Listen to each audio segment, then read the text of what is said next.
Oke, Bismillah. Assalamualaikum warahmatullahi wabarakatuh.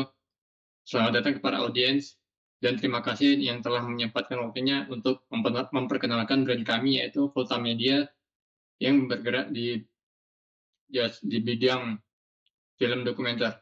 Perkenalkan saya Muhammad Horus Sahurata sebagai founder Volta Media sendiri dan rekan saya. Nama saya Radinur Cah- Nama saya Radinur Cahyo, saya sebagai sekjen dari Volta Media. Nama saya Aryan Agus Ramadhani sebagai manajer dari Kota Media.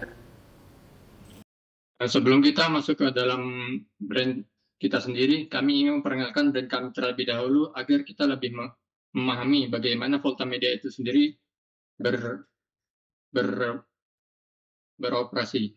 Oke, yang pertama itu kita memiliki sebuah logo. Dan yang seperti kita lihat, kita melihat sebuah logo yang berbentuk kotak, di tengahnya ada huruf V dan di antara huruf V ini dan di kedua sisi V ini ada dua segitiga dan di tengahnya terdapat sebuah ruang kosong. Nah, makna dari logo ini yaitu sebuah kotak yang bisa kita maknai sebagai wadah untuk para klien atau calon klien kami agar mereka bisa lebih berkarya sebebas mungkin karena kita memiliki sebuah wadah agar bisa diisi. Yang selanjutnya yaitu pemilihan warna. Kami memiliki warna utama yaitu warna kuning dan warna hitam sebagai warna sekunder. Kenapa kami memiliki warna kuning? Warna kuning memiliki makna sebuah warna yang memiliki sebuah makna warna yaitu keceriaan dan semangat agar para anak muda lebih enjoy atau lebih menikmati ketika mereka berkarya di bidang film dokumenter dan mereka menikmati setiap hasil proses yang telah mereka lalui. Oke, next, yaitu tipografi. Kami sendiri memilih Rubik Rubik sebagai typeface kami agar brand kami terlihat lebih clear atau lebih elegan, lebih clear dan lebih joyful. Karena di sini kita lihat sendiri huruf C-nya sedikit rounded dan di beberapa bagian memiliki rounded. Nah, dari sinilah kita memiliki makna sebuah typeface agar terkesan lebih ramah di anak-anak muda. Oke, brand value. Kami memiliki sebuah brand value yaitu homemade di poin pertama.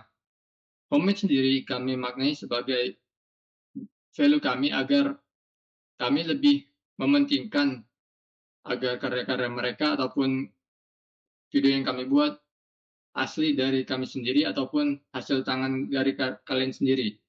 Jadi mereka bisa menyampaikan atau mendeliver karya mereka secara sepenuh hati karena video yang mereka buat dari mereka sendiri atau dari kami sendiri dengan campur tangan klien. Kemudian trusted sebagai brand value kami. Trusted sendiri kami miliki karena kami memiliki sebuah metode yaitu kami langsung menemui ke klien agar mereka lebih percaya kepada kami karena kami sendiri yang langsung menawarkan jasa kami kepada para klien. Dan poin selanjutnya yaitu ship it to your home. Nah, kami memiliki sebuah prinsip, apabila klien meminta, maka kami harus memenuhi secara maksimal ataupun sepenuh hati.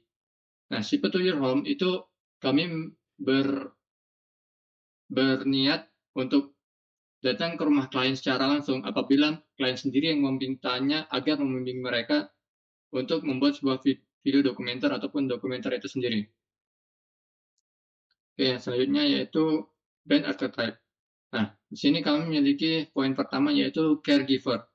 Di caregiver ini, kami memiliki prinsip agar kami harus senantiasa mempedulikan keinginan klien ataupun kondisi klien.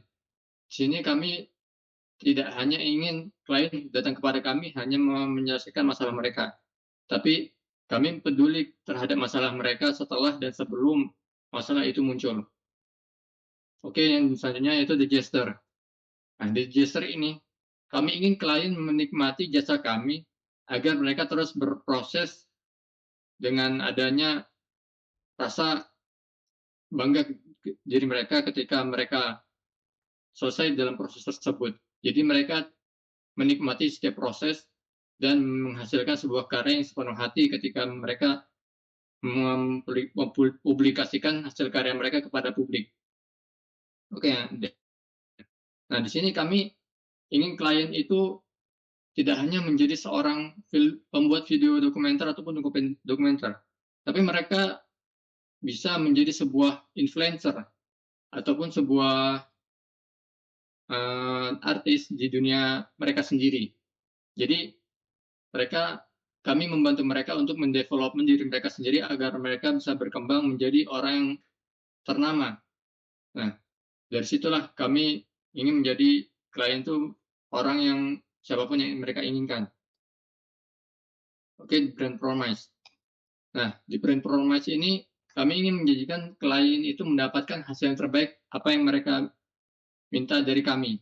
Jadi tidak hanya sebagai penyelesaian masalah, tapi kami ingin para klien itu datang kepada kami kembali apabila mereka membutuhkan kami lagi.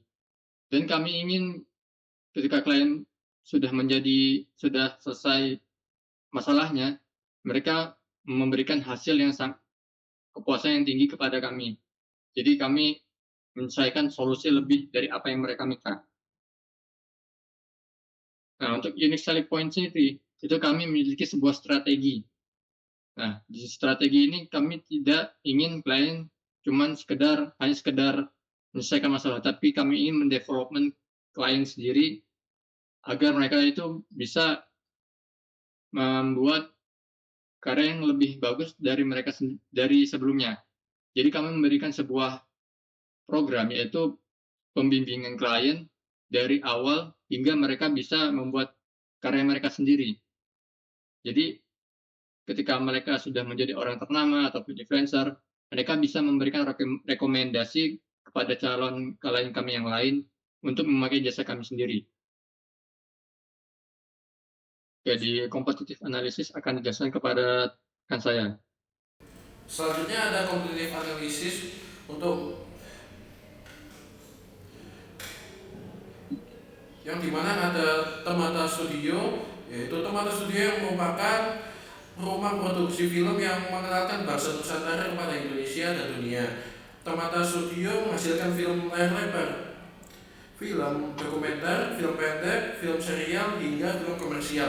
Beberapa karya Temata Studio seperti serial TV Secret Sky, film pendek Palang Merah Indonesia, film dokumentasi Langkah Bayangkara Putri, video pembukaan upacara Pesta Olahraga Asia 2018, film layar lebar Kadet 1947, film layar lebar Gampang Cuan. Selanjutnya ada Reka Visual Studio. Reka Visual Studio ini terkenal.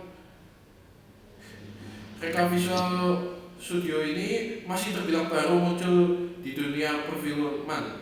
Studio ini terletak di kota Semarang. Mereka memproduksi banyak film dokumenter yang menceritakan budaya yang ada di Indonesia. Untuk melihat selengkapnya bisa dilihat di Instagram dari Reka Visual Studio. Selanjutnya ada Watchdog Documentary. Watchdog Documentary sendiri adalah rumah produksi yang memproduksi banyak sekali film, seperti memproduksi sebanyak 165 episode dokumenter dan 715 fitur televisi.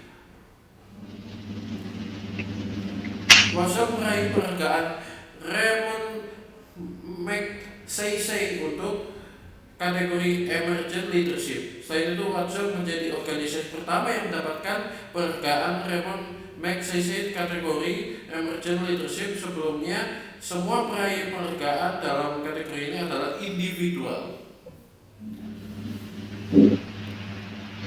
Selanjutnya ada customer insight, yang dimana ini adalah pandangan dari customer.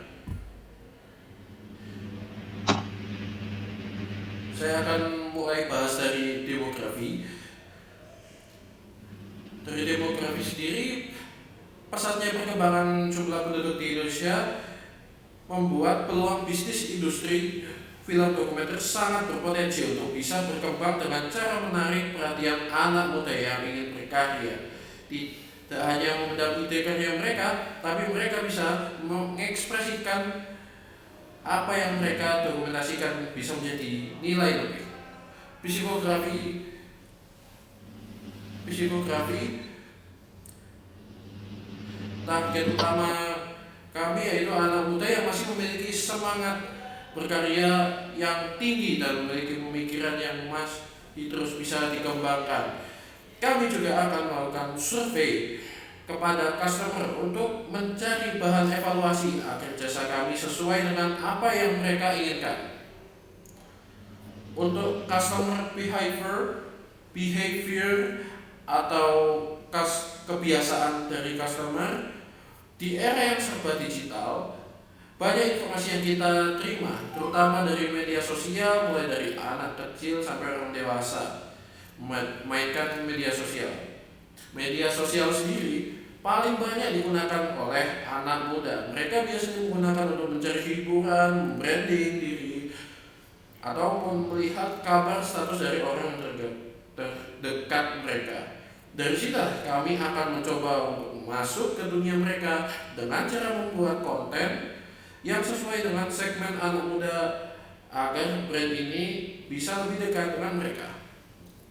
Kemudian ada buyer persona, yang dimana ini adalah hasil survei kami terhadap beberapa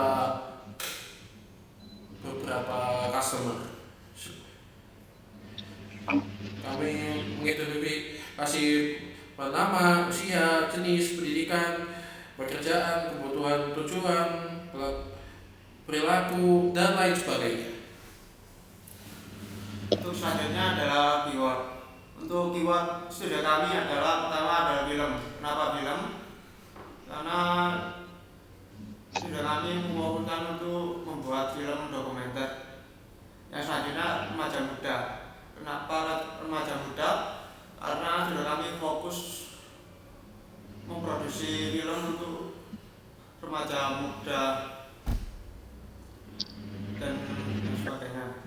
Selanjutnya terpercaya. Kenapa terpercaya? Karena sudah kami langsung menawarkan produk ke konsumen.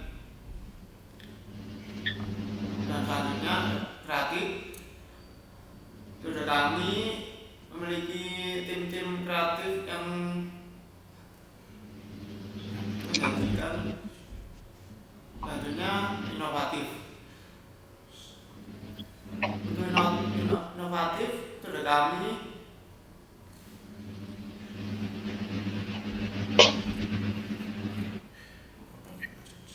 makanya membaca cara untuk membuat inovasi-inovasi dalam film dokumenter. Selanjutnya visual atau moodboard.